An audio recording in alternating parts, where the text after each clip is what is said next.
list in Ruby. First, you're going to want to, first we have head of list, which is the head node of the linked list. It has a dot value and a dot next property. But basically, first we could have a edge case check if not head of list or not head of list next, then return head of list. We could do this because we do this because if we're given an empty linked list, if not head of list, meaning there's no node there, or not head of list.next, meaning it's just a single value linked list, one node, then we can just return it. It's already reversed, or it's not even a linked list to begin with, it's empty. So then we want to swap each node one by one as we're starting from the head and going all the way to the tail, and then we want to return the tail. That tail, because that would be the new head of the linked list. So we can have a pointer for the one that's currently moving along from the head all the way down to the tail, and we can keep track of a next node and a previous node. Next node for the current pointer to switch to that held on to value of next, because remember, we're going to be changing the current node's next value to be of the previous one, because we're performing these chain link swaps. So you don't want to lose the current next value. You want to keep it in memory somewhere. And then you want the previous to be able to make that connection of the node's next value. So I'm going to make a current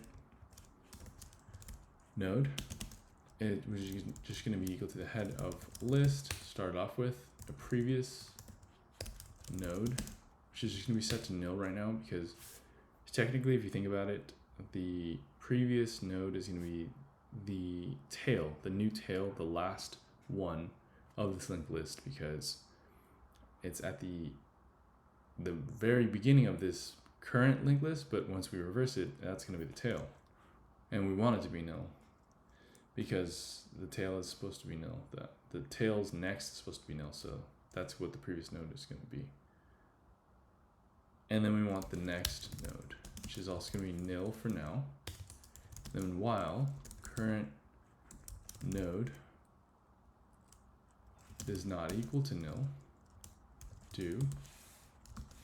we're going to basically we want to set the next node to remember to hold on to the current node's next value, because the next operation after this is we're going to change the next to be the previous. Current node dot next. We want the next node is equal to the current node dot next, because they're holding on to that value. Now we're going to overwrite current node dot next to be equal to the previous node, which is nil now.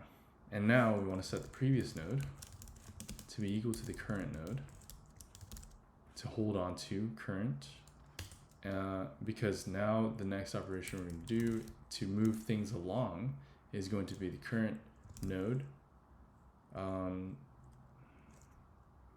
is equal to next node. And that is what moves it along. And then while we're still in the while loop, it's going to set next node to be equal to the current node's dot next, and then it just keeps moving along until current node is not equal to nil. And then when we're at the very end, we're going to return previous node, because when it gets all the way to the end, its previous node would be holding on to that last current node, which is the tail. And then before a current node is set to the next node, which is nil, and then it wouldn't even hit this. And then so previous node would be holding on to technically the new head of our reverse linked list, which is just a linked list. So this should be the solution. And since we're doing it all in place, it's big O of 1 space because we're not making a new stack.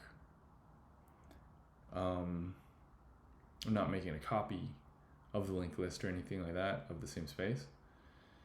Just these 3 new variables, and then we are doing big O of n time because we're still traversing every single node of the list and until from the head to the tail. So yeah, reversing a linked list in Ruby.